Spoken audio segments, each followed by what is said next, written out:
welcome, welcome to a little bit of imitation Portugal. Obrigado, indeed. Thank you all for coming. Thank you for bottling. Thank you for cooking. Thank you for being amusing. We're going to rate you and all those things later, but it's so nice to have you.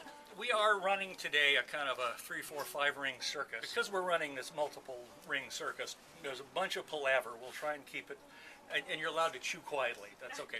Chewing is okay. Sipping is good. Fist fights, not good. We'll do that later. We have a few new folks here, and so you should understand that this segment, which is basically called the Stupid or Boring Winemaker Lecture, is the price of admission. You have to put up with this. Explain various arcane winemaking concepts and what you're drinking and this, that, and the other. Explain a little bit, and Roger will help explain a little bit about the 2 wines that were bottled today that we're drinking. That's one. Start by talking about today's wines, and we will begin with Roger Campbell, who will come over here. You got to come here. And you might want to bring your audiovisual aid, because we want Roger to, at least among other things, talk about... Can I get some wine? What's a Douro? What's a Portugal? Why would a person do this kind of foolishness? Yes, grab, you know. Right.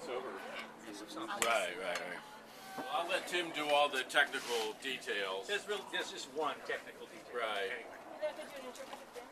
Yeah. We don't do that.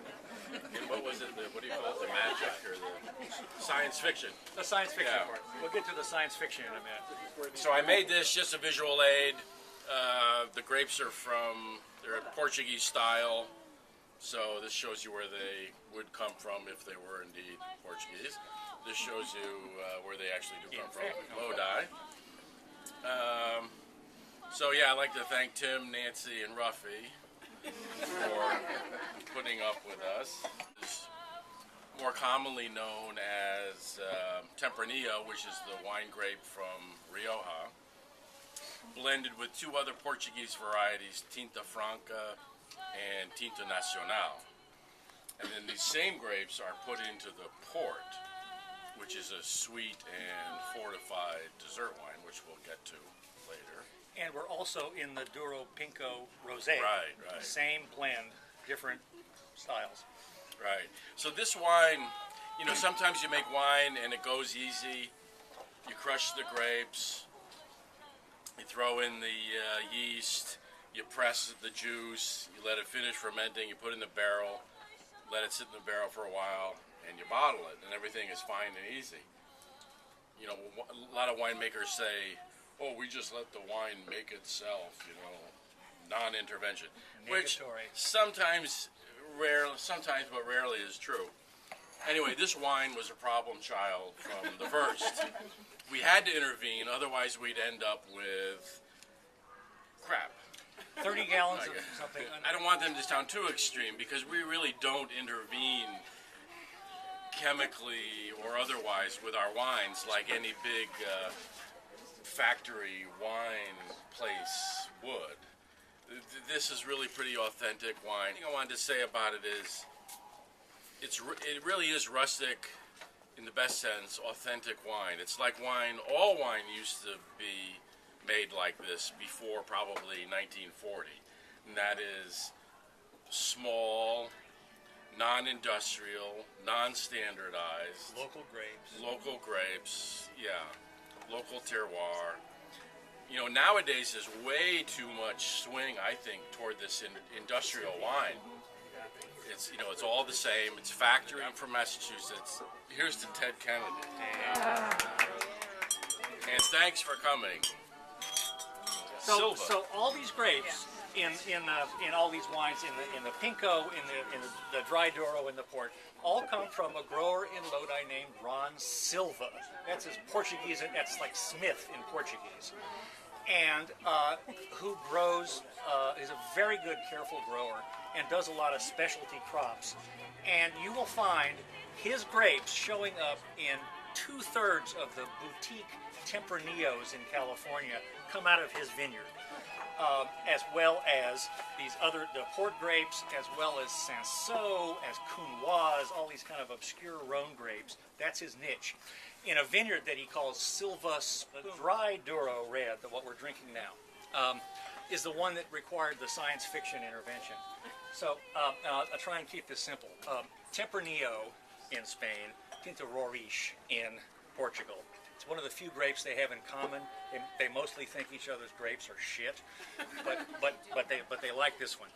They both like this one. It is famous for ending up with a horribly high pH. Now you may not remember this from your junior high school chemistry, but this is the sort of balance of base and acid in wine. And there's a certain range that works for wine and a certain range that does not work for wine. So this thing, once we had blended it, put it in a barrel, and we kept tasting it, and Roger and I said, this is wrong. This is just wrong. Had it tested and realized that the pH was terrifyingly.